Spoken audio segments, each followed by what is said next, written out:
Hey, what's going on there, fellow delinquents? Mischief here. If you read the title, yes, I did switch from Glock to Sig. I'm going to explain why. The Glock 26, I've been carrying it for almost a year now, and I've carried so many different Glock 26s.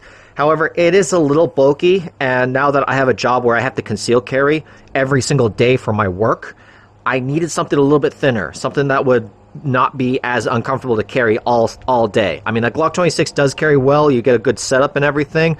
It's just a little too much where it's just right on my side. I wanted to look into the P365s. Now, a little history on the P365. This one is the XL model, and this is a slightly larger version of the P365. The P365, when it first came out, I believe it was 2017, which was not that long ago if you think about it. And that pistol did have some minor complaints about it. A lot of people were talking about the trigger bar was not working properly. The gun wouldn't shoot. It was talking a lot of primer drag. So, Military Arms Channel had talked a lot about where the striker would hit the primer right here and would drag across it, and that was not a very good thing. Like it was bothering a lot of people. Sig has actually been updating this pistol behind the scenes, and I think we finally got a really good high capacity micro compact pistol. This one right here uses a 12-round magazine, and this one has a removable rear sight. This was like one of the first introductions to like removing like just the whole rear sight and putting on an optic over it. A lot of pistols, like about 10 years ago or so, now a lot of them weren't really cut for like red dot sights. I remember getting my concealed carry license back in 2010, and I saw like the whole entire evolution from like 2010 all the way up until now of how concealed carry pistols went. This pistol right here is much smaller and lighter compared to a lot of other pistols that were considered compact and better for concealed carry purposes. So I did see that evolution of these pistols coming out where you're now having a magazine like this size holding 12 rounds. That is just, it was just completely unheard of at the time. Pistols this size, like the Car Arms, were single stack, and they would only hold about 6 or 7 rounds, and a lot of people accepted that. So a pistol like this was revolutionary for its time. And nowadays, the market is just flooded with micro compact 9mm. However, a lot of people are starting to think, well, what about just really thin pistols that still have high capacity magazines, kind of like the Sig Fuse that just recently came out, where it has a 17-round magazine, and it's about the size of a thin Glock 19. Anyway, I really slept on the P365. I really did not go to this platform. For one, every single one I shot is just really snappy. I do not like shooting these pistols. Number two, another big problem that I had with it was that when it first came out, a lot of gun tubers were complaining about some things with the pistol. They were complaining about the striker drag, where on the back of the cartridge, the primer would get struck, and the striker was just dragged right down the middle of the primer. It was enough that a lot of people complained about it. Another one was that the safety version, if you didn't get that safety just right, you would not be able to get the safety off. And it didn't have that little trigger dingus that a lot of people were very wary of pistols like this because of the lawsuit going on with the P320. However, the big difference between the 365 and the 320 is that the 365 was intended as a striker fire pistol, whereas the 320 was kind of just a redesign of the P250, which had the hammer instead of a striker. And I think that's what caused a lot of those issues. This pistol is designed to be a striker fire pistol, so I don't think it really has a lot of those problems.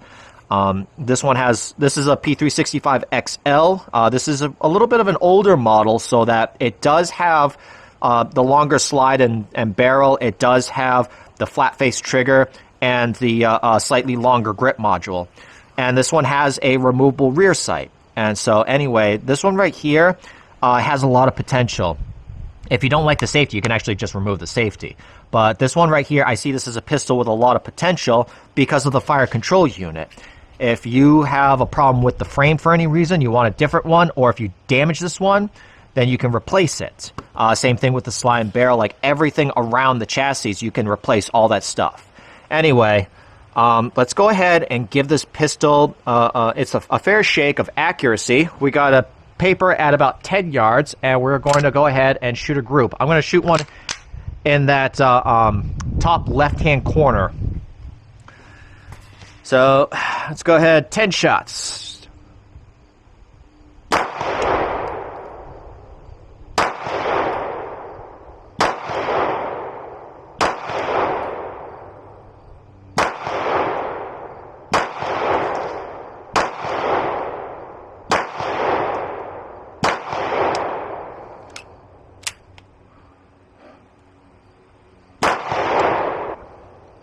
Low and left.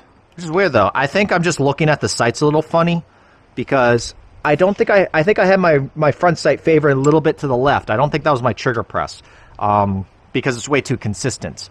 However, that's not a bad group at 10 yards for this pistol. So a couple things about why it might be shooting a little bit low is because these SIG sights right here, if you look at the SIG sights, you'll notice they actually are marked with numbers.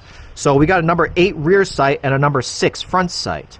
I looked at this and I thought this was rather odd because if you look at how the sights are set up, for 9mm pistols, it's supposed to be a number 8 rear sight and a number 8 front sight. And that should be a perfect point of aim, point of impact. This one has a number 8 rear sight, a number 6 front sight. So that's designated for 40 Smith & Wesson 357 SIG because those cartridges are a little bit hot and they have a tendency to rise a little bit more. So that was actually kind of interesting that they went with a 6 front and 8 rear for the micro compact pistols. I don't know if that's every micro compact, but I did order a new front sight because I saw that problem earlier when I was playing with this pistol and I noticed that my point of impact was a little low. Anyway, we got 3 more squares, so let's go ahead and shoot them. So right here, that's with the safety on, and flip the safety off. Ooh, I pulled that one really bad. Like I said, like these pistols are really hard to shoot.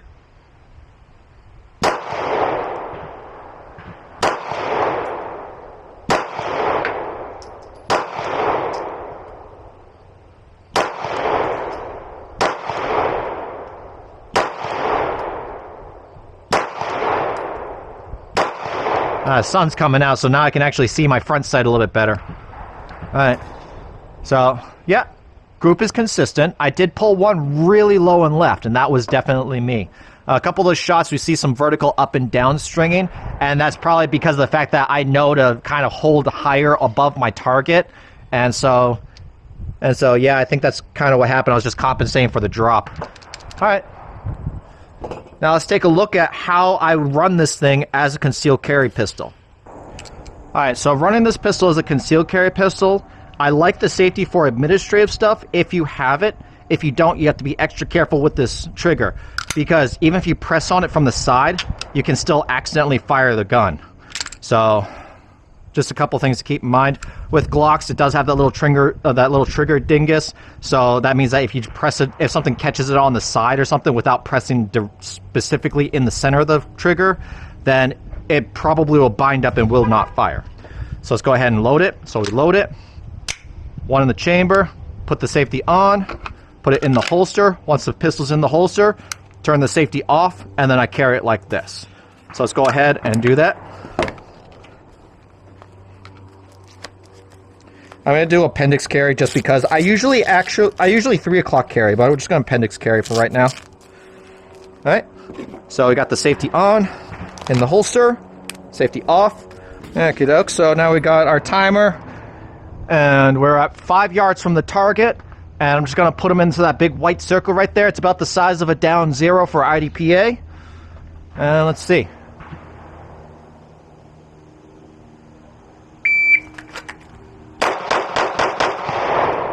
Okay. Hey, I caught all 5 in the down 0. Safety on, holster off. 5 shots. First shot was a 158, so almost under a second and a half. Got a 29, 25, 23, and a 21. I actually thought that one of those shots was not going to make it. So we do have all 5 in there at least. Alright, let's do that one more time. So the nice thing about this is, unlike with the 1911, with the safety on, you can still do a lot of your administrative stuff. Like you can still pull the slide back, do a chamber check, whatever you need to do. Safety is on, nothing's going off. So that safety does work. And then so from right there, put in your holster, safety off. Now you're ready to carry it.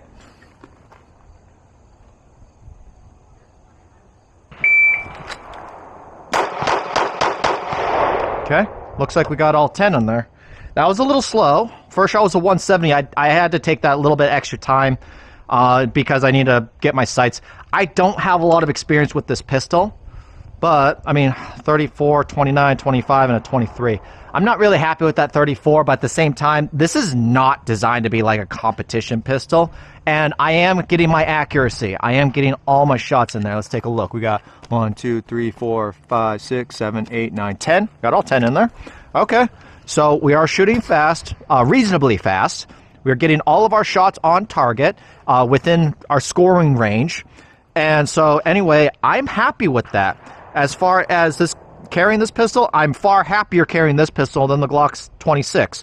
I'm sorry to say, but I am much happier carrying this over the Glock 26. Another cool thing about this pistol is you can run it like a full-size pistol. Let me show you what I mean by reloading it. All right. So we're going to do a 1R5. So there's our first magazine right there. So we got one round in the pistol. We got one magazine of 5. I'm going to go ahead and pocket this.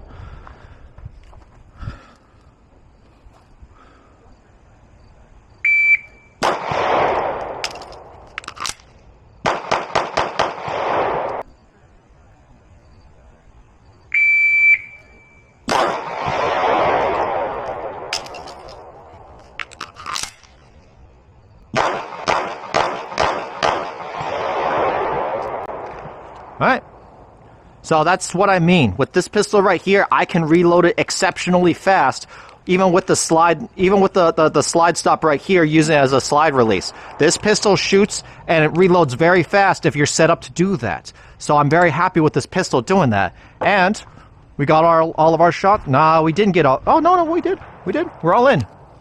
Cool. We're all in. So this pistol right here, yeah, reloading it reloads just like a full-size pistol. I'm very happy with that as well.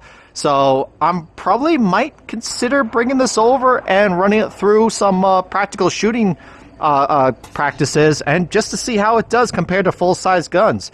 But I think I might have found like a really, really good concealed carry pistol. Like I can't think of anything much better for concealed carry, especially the way that I personally carry and how I like to carry.